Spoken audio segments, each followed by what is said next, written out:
Memang udah sebuah kenyataan ya, entah kenapa setiap video pagar kehidupan itu kok bisa pas banget. Entah dengan doa kamu kemarin atau dengan permasalahan yang baru-baru aja kamu alami. Termasuk yang satu ini nih, ini seru dan bikin kamu kaget. Kita bahas.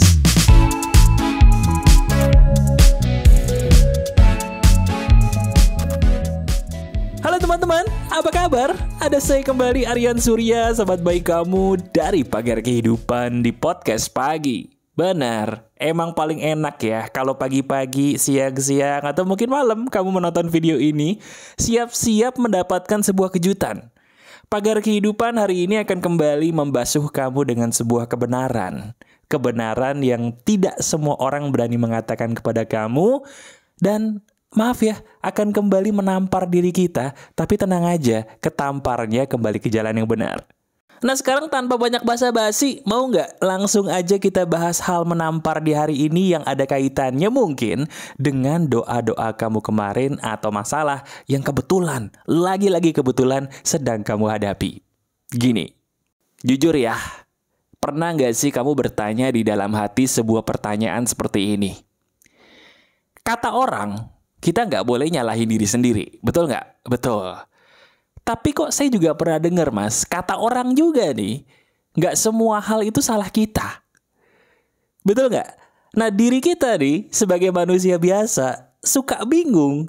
Kalau begitu, saya itu harus nyalahin orang lain atau nggak boleh nyalahin orang lain sih? Kenapa kok orang-orang di sekitar saya bikin saya bingung mas? Katanya kita nggak boleh nyalahin diri sendiri, tapi ada loh beberapa hal yang memang merupakan salah diri kita sendiri. Nah ini nih, hari ini sambil kamu tetap melakukan apapun yang sedang kamu lakukan, seperti biasa tolong pasang telinga sambil pasang hati. Karena saya sebagai sahabat kamu ingin memberikan kamu sebuah emas kehidupan yang ada kaitannya, batasan. Dengerin, batasan-batasan yang paling benar. Ketika kita ingin menyalahkan diri sendiri, itu seperti apa sih batasannya? Nah ini nih, ini menarik ya. Kenapa? Karena kebanyakan di antara kita tuh gini loh. Kita menyalahkan diri sendiri di saat yang tidak semestinya kita menyalahkan diri sendiri. Tapi di saat kita harus nyalahin diri sendiri, mohon maaf, kita malah nyalahin orang lain. Fatal tuh. Akibatnya apa? Nasib kita jelek. Kemudian udah nasib kita jelek, nyalahin Tuhan. Aduh, nggak banget ya. Nah sekarang saya akan bahas langsung aja. Batasan seperti apa sih yang sebenar-benarnya paling betul ketika kita harus mengatakan ini salah saya, bukan salah dia. Yang pertama, sadar nggak sih hal yang paling utama untuk mengetahui ini salah kita atau bukan itu gampang. Gimana mas? Coba kamu tanyakan sebuah pertanyaan paling sederhana tapi penting. Pertanyaan apa itu?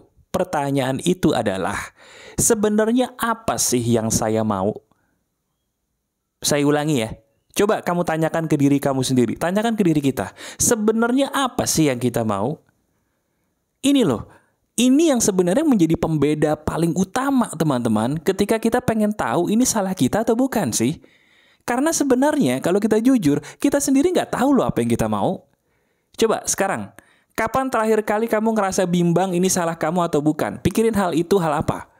Misalnya saya kasih contoh ya. Misalnya diri kamu punya hubungan asmara nih. Hubungan asmara ini baru aja kandas gitu kan. Terus bingung. Hubungan asmara nih, baik itu pacaran atau pernikahan, mohon maaf. Kandasnya ini salah saya atau salah mantan saya ya mas? Nah sekarang coba kamu tanyakan ke diri kamu sendiri. Apa sih yang kamu mau dari romansa kamu? Kamu mau romansa kamu bahagia, betul. Nah pertanyaan itu kamu jawab. Bahagia nggak kamu sama dia? Kalau kamu tidak bahagia dengan dia, berarti putusnya atau perceraian ini bukan salah kamu, selesai. Jelas kan? Sederhana kan? Nah, lagi-lagi ini seru nih ya, masih yang pertama nih. Misalnya kamu baru aja mohon maaf mengalami dalam tanda kutip kegagalan dalam pendidikan gitu ya. Tiba-tiba mas saya kok IPK-nya jelek banget. IPK saya tuh drop banget. Saya bingung nih, ini salah saya atau salah pihak dosennya yang tidak tidak objektif menilai saya. Dia nggak suka sama saya. Atau ini salah saya ya mas? Gampang. Tanyakan ke diri kamu, apa sih yang kamu mau? Saya mau IPK saya bagus. Oke, sekarang jawabannya sudah kamu tahu. IPK kamu bagus gak? Enggak. Kenapa IPK kamu harus bagus? Tanya lagi. Kenapa IPK ku harus bagus? IPK ku harus bagus agar aku membuat orang tuaku bahagia. Nah itu. Itulah kesalahannya ada di pihak kamu. Gini loh teman-teman. Satu-satunya jawaban yang paling benar. Kita melakukan sesuatu tujuannya itu cuma satu yang paling benar. Bikin diri kita bahagia. Udah. Kalau kita gagal, alasannya karena pengen ngebahagiain orang lain, itu sebenarnya mohon maaf ya, salah kita. Alasan apapun, mau ngebahagiain orang tua, mau ngebahagiain pasangan, mau ngebahagiain anak. Hei, saya bilang berulang kali, maaf ya, ini kenyataan. Kegagalan terbesar kita dalam hidup karena kita lupa. Lupa apa? Yang harus dibahagiain dulu teman-teman. Sebelum kita membahagiakan orang lain adalah siapa? Betul, diri kita sendiri. Diri kamu sendiri. Boleh kita pengen ngebahagiain orang tua. Boleh banget kita pengen ngebahagiain pasangan, ngebahagiain anak. Tapi inget deh, kita nggak akan mungkin bisa ngebahagiain orang yang kita sayang teman-teman. Kalau kita sendiri pun dalam keadaan yang tidak bahagia. Itu fakta loh. Jadi batasan nomor 1 adalah, coba, selama ini tujuan saya itu apa sih? Tujuan saya itu apakah membuat diri saya bahagia atau membuat orang lain bahagia? Kalau tujuan awal saya membuat saya bahagia, tapi karena saya ingin bahagia, saya kehilangan orang, berarti bukan salah kamu. Tapi ketika kamu tujuan awalnya ingin membahagiakan orang lain, kemudian kamu gagal, maaf, itu salah kamu. Kenapa? Karena kamu lupa membahagiakan dirimu terlebih dahulu. Jelas sampai di sini? Paham ya? Mantap. Ini masuk akal kan? Tuh, lihat. Diri kamu mulai mengangguk-anggukan kepala lagi, tanda setuju. Bagus. Yang berikutnya nih, ini juga nggak kalah nampar. Batasan yang kedua, untuk kita tahu apakah ini salah kita atau salah bukan kita, itu gampang. Dari mana, Mas? Coba lihat deh. Hal yang sama ini udah pernah terjadi belum sebelumnya dalam hidup kamu? Saya ulangi ya. Coba kita lihat. Kita pikir-pikir. Hal yang sama kayak gini nih ya. Itu udah pernah terjadi belum sih sebelumnya, mohon maaf, dalam hidup kita? Udah pernah terjadi belum sebelumnya dalam hidup kamu? Udah berapa kali? Maaf ya, ini fakta tapi benar. Kalau hal yang sama, kesalahan yang sama terjadi lebih dari 2 kali dalam hidup kita, udah pasti, maaf banget, itu salah kita. Sekarang kita pakai logika sederhana deh. Misalnya kamu lagi naik motor. Tiba-tiba kamu jatuh nih, masuk selokan. Karena kamu pertama kali lewat jalan itu nggak tahu kalau di situ ada selokan. Wajar dong kamu kepleset masuk selokan, masuk lubang, betul? Tapi kalau kedua kali kamu masuk selokan di jalan yang sama naik motor, salah kamu apa salah yang punya jalan nggak ngasih tanda? Bisa dibilang salah kamu. Apalagi kalau udah 3 kali lewat jalan itu, masih terperosok juga ke lubang yang sama. Udah pasti kan salah kamu. Udah 3 kali lewat kok masuk ke lubang yang sama. Nah itu loh. Itu perumpamaan yang tepat, mohon maaf, bagi hidup kita. Coba lihat, kesalahan ini udah pernah terjadi belum sebelumnya dalam hidup kita? Masalah ini sudah pernah terjadi belum sebelumnya dalam hidup kita? Jujur. Kalau udah, maaf ya, itu salah kita sendiri. Kok bisa terjadi lebih dari 2 kali? Emangnya kita nggak ngambil pelajaran? Kenapa kita tidak mengambil pelajaran? Itu dia pertanyaannya. Teman-teman, saya selalu bilang begini. Tuhan itu mengizinkan kegagalan dalam hidup kita. Betul, semua terjadi butuh izin Tuhan. Setuju.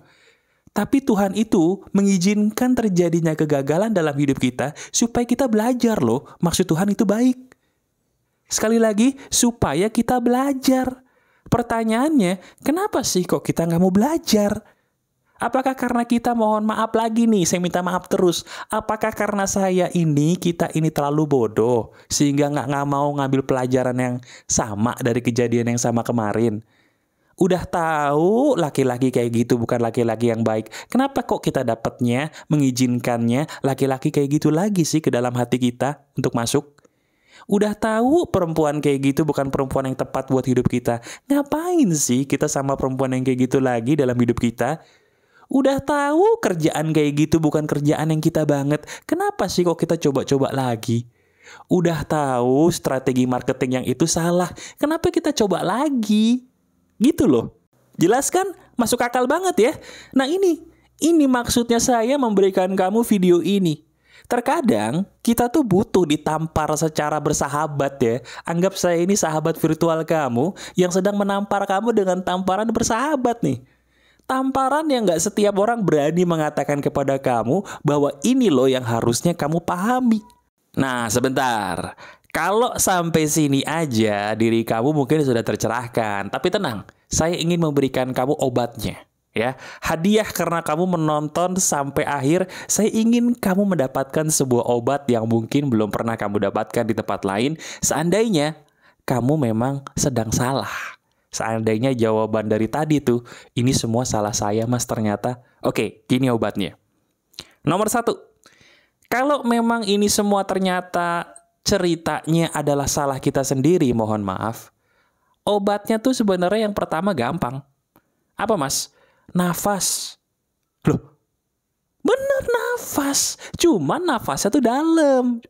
Coba praktekin deh ya. Ini khusus buat kamu yang secara jujur mengakui bahwa selama ini semua ternyata banyakan salah saya mas. Yuk kita ambil nafas dalam-dalam ya. Ambil nafas sedalam-dalamnya melalui hidung kamu. Kemudian hembuskan pelan-pelan melalui mulut. Enak nggak? Enak. Lakukan itu dulu pertama kali ketika kita merasa bahwa memang yang terjadi ini salah kita loh. Setelah kamu lakukan itu, ingat pesan saya, ini yang kedua. Teman-teman, jangan takut gagal ya. Saya ulangi, gagal itu belajar.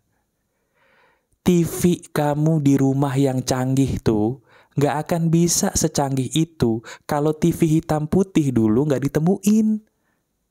Motor kamu yang kamu pakai secanggih sekarang atau mobil yang sekeren sekarang tuh gak akan bisa kamu beli dengan secanggih ini kalau dulu gak ditemuin sepeda ontel. Iya gak? Bahasa gampangnya setiap orang harus gagal dulu untuk bisa mencapai kesempurnaan. Walaupun kesempurnaan itu tidak ada bagi manusia, tapi boleh dong manusia berkembang jadi lebih baik seperti yang dia mau. Bisa nggak? Bisa. Syaratnya apa? Belajar, belajar, dan belajar. Gimana cara belajar? Jangan takut gagal, karena gagal itu wajar. Pertanyaannya, setelah kamu gagal, kamu mau ngapain? Itu dia. Itu yang membedakan orang yang belajar sama orang yang gagal. Kalau orang yang gagal, ketika dia gagal, dia berhenti. Nyalahin diri sendiri, nyakitin diri sendiri. Tapi orang yang belajar, ketika gagal, dia ambil nafas tuh. Kemudian hembuskan pelan-pelan.